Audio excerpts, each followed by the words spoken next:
Welcome to NextLabs Expert Q&A series. This series was designed to inform you of relevant cybersecurity topics via expert knowledge. Hello, and welcome back to the NextLabs Cybersecurity Expert Series. In this episode, we have expert Luke Babarinde covering adversarial AI. Luke is currently a global solution architect at Imperva and has several years of experience in the field of cybersecurity. Now, Luke will introduce himself and tell us a little bit about adversarial AI before we get into the rest of the questions. Hi, I'm Luke Babarinde. I engage with organizations to create countermeasure strategies to combat emerging threats in an ever-evolving threat landscape. And the biggest attack vector that we see today is adversarial AI in the hands of threat actors. Now, what is adversarial AI? Adversarial AI is effectively artificial intelligence in the wrong hands. It is the same set of advanced capabilities that businesses use to transform operations through workflow automation, to accelerate innovation, and ultimately maintain competitive advantage. This is exactly the same application that threat actors are utilizing artificial intelligence for to turn into an adversarial agent. Thank you for your introduction, Luke. Now let's go ahead and move into the questions. Question 1. How has the threat landscape evolved with adversarial AI? Now, how has this affected the threat landscape? The main challenge with adversarial AI is really in its ability to mimic legitimate behavior in transactions while rapidly shifting, that behavior at speed to evade detection. For example, we now have documented use cases whereby threat actors are utilizing generative AI to launch effective deceptive campaigns.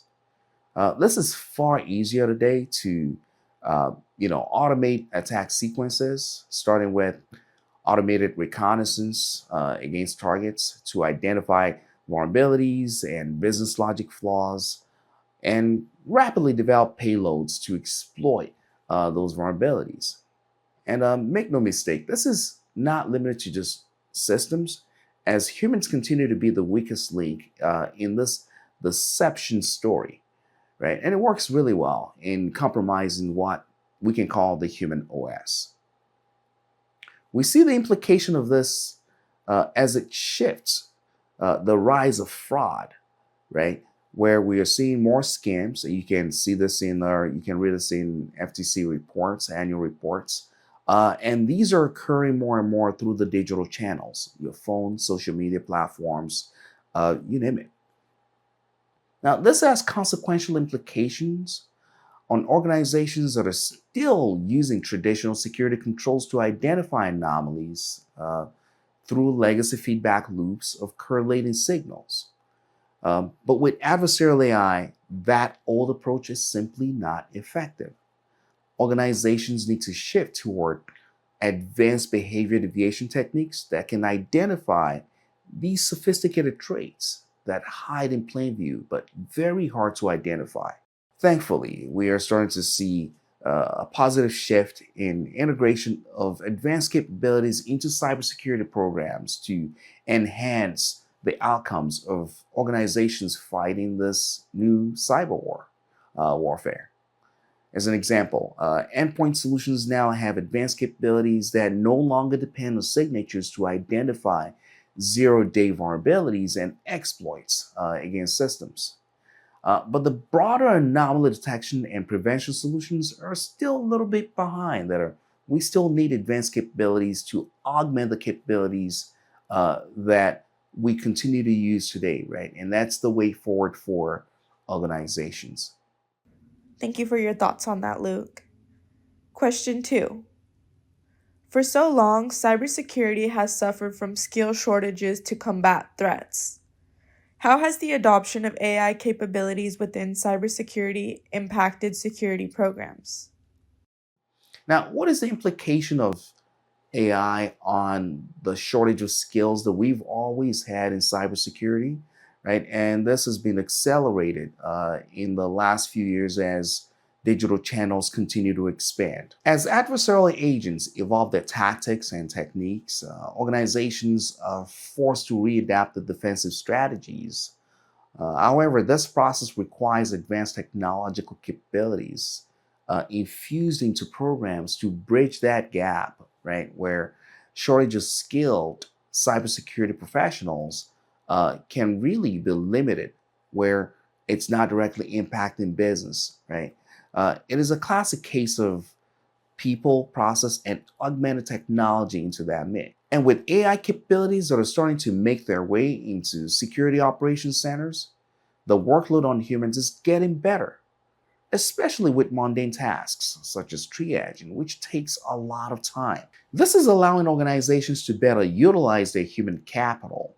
For instance, security professionals can now focus on innovation of defensive strategies instead of fighting fire.